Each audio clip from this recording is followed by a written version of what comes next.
In this video, I want to present you with a very easy to understand but also a very practical way of looking at where SEO is going in 2026 and beyond. And to understand where it's going, let's look at where it was for the last 20 years. Here's an example of a search. Let's use a fun example: best chocolate chip cookie recipe. Traditionally, as a Google user, you would expect to see quote-unquote blue links. Here's one website, you scroll down, here's another website, here's another website, another. This is going away.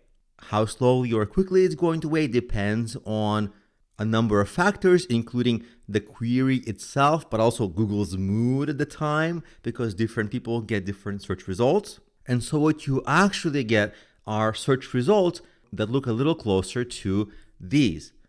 Here I searched for top video game releases. The search itself is nearly arbitrary, but what you get as a result is something pretty familiar. If you've been using Google recently, an AI overview. This is an AI answer. So this is an answer that Google put together for me in this case. Now, if I scroll down, you see pretty far down there are the blue links, but not so fast, because there's this dive deeper in AI mode, and if I click that, it takes me entirely out of that a whole entire blue links interface. I can search more elaborate queries here because I get a bigger search box here. And so you see there are almost no more blue links. Yeah, there are some on the right side and they may go away, and you might get some links here like references, which is great, but nothing like before.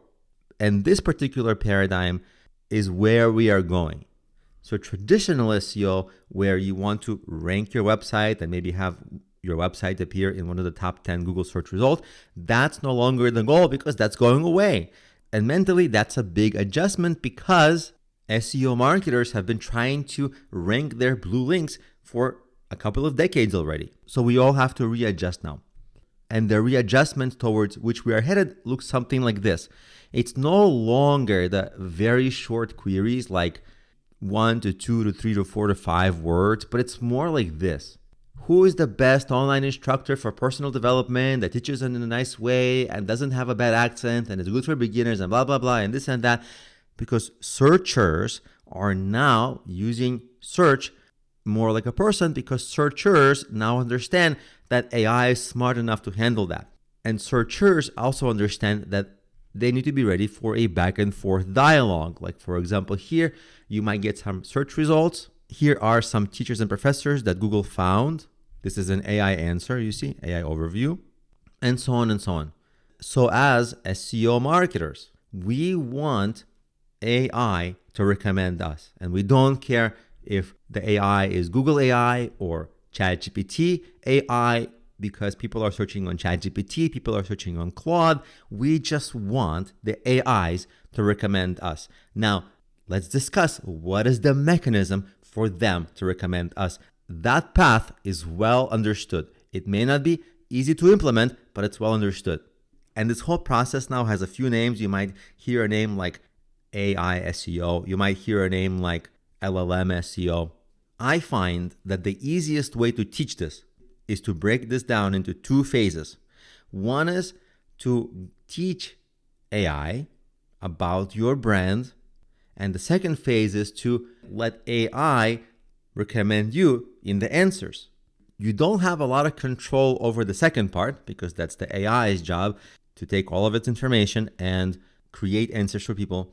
But you have a lot of input and a lot of control in how you teach the AI. Now, traditionally, we have taught the AI by curating content on our websites, like targeting keywords, creating content. If you've done SEO before, you're probably very familiar with that process. The difference is, and actually the difference has been for a while, that you can't just say about yourself that you are great. You also have to have your colleagues and your clients echo that sentiment. And Google has a very useful concept, E.A.T. E stands for expertise, A stands for authority, T stands for trust. So yes, you can have expertise through which you create content on your site, but you also have to have outside authority and trust. So it's not enough for you to say you're great on your own website. like I mentioned, that sentiment has to be echoed elsewhere. So on social media, on other websites, your website has to be mentioned, like your brand has to be mentioned, and your website has to be linked to. So you're probably wondering, okay, great, but what do I have to do differently? Let me actually explain exactly what you have to do differently.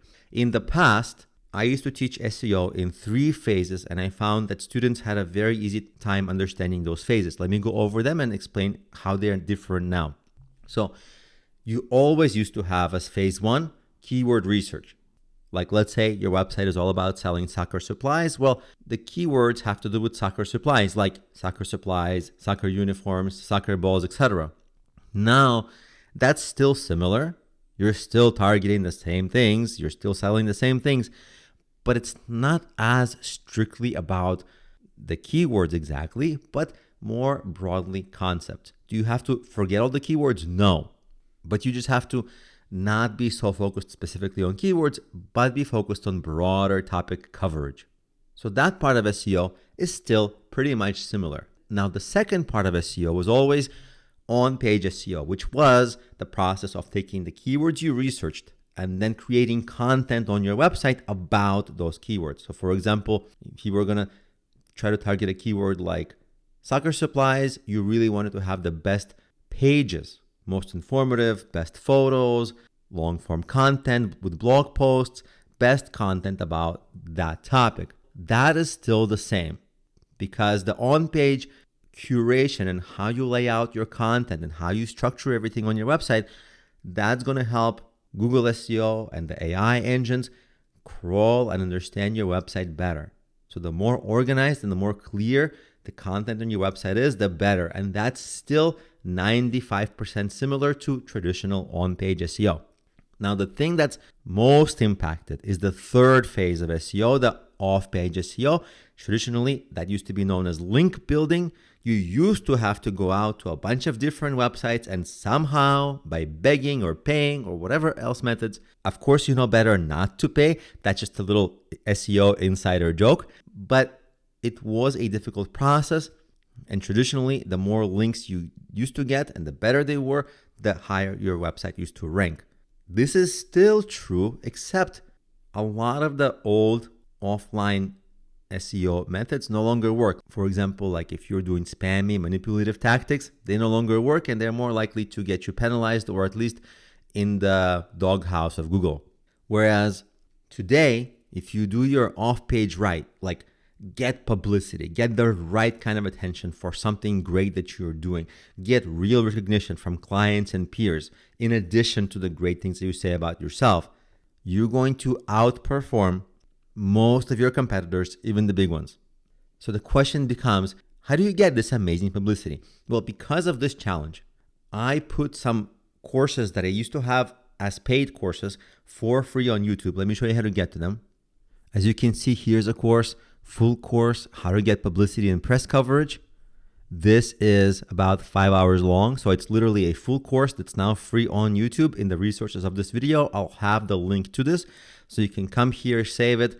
The methods here really work. It will get you up to speed in how to get publicity in a professional way. Similarly, this course here, full course, personal branding and online reputation. Same thing, very long course because it's like a lot of content, 7 hours altogether, but you will learn exactly how to build up your personal brand. So if you have to build up a personal brand, this video is the right one for you. If you have to build up a corporate brand, this video is the right one for you about getting publicity. And if you follow the methods in these videos, they will get you to the SEO promised land of 2026 and beyond. This is the game today. So there's nothing unknown. I've laid out everything. It's all free. And again, I'll have the links to these videos in the resources of this video. Very easy to access. Of course, I'll also link to my top SEO courses that are paid. So you can take my top SEO courses, which are always updated with the latest SEO information. So you never have to wonder, is this correct? Is this not? I keep it very updated. For example, on Udemy, if you search for SEO, my course is the #1 course. And if you search for something a little bit more specific, like LLM SEO, which is the AI SEO, my course is the #1 for that topic as well, right here. And soon I'm coming out with another course on how to get an SEO job, how to pass an SEO job interview, how to get a freelancing job, things like that. So I'll have the links to all of them in the resources of this video with discount links. And the last thing I really wanted to show you is some searches that I did with ChatGPT. I want to show you how ChatGPT is working and why publicity is so important. So here I searched who are the best teachers for personal development. I teach a lot of personal development, by the way, so I thought it would get close to mentioning me, but you see, look at who it gave me. Dale Carnegie, not a teacher, very famous, not a teacher. He's an author, yes, but not a teacher. Stephen Covey, author, not a teacher. Napoleon Hill, author, not a teacher. James Clear, great author, not a teacher. Tim Ferriss, podcaster, author, not a teacher. Do you see the trend here? They're picking out the most famous, not the most accurate to my search. And I see this pattern a lot. And this is why I gave you this suggestion. Take the publicity course, take the personal branding course, because AI and ChatGPT at the moment, they are overcorrecting to the fame. They're giving you less of an accurate actual answer and giving you more famous individuals. Remember this concept. Expertise, authority, trust, they are really pressing on this because they're getting the most trusted names, the most authoritative names, and they're overcorrecting with that. That's why today, if you want to succeed in SEO, you also want to overcorrect in your marketing and focus on building your own brand's trust and authority and expertise. So the examples I gave you are anecdotal. They're not a study of 1,000 examples, but I constantly keep an eye out for what kind of results I'm getting, and it's a trend. AI is almost always overcorrecting to the fame and recognition, in other words, authority, and that's what you have to build up for yourself. If you do, you can ride that wave of getting AI to promote you in 2026 and beyond.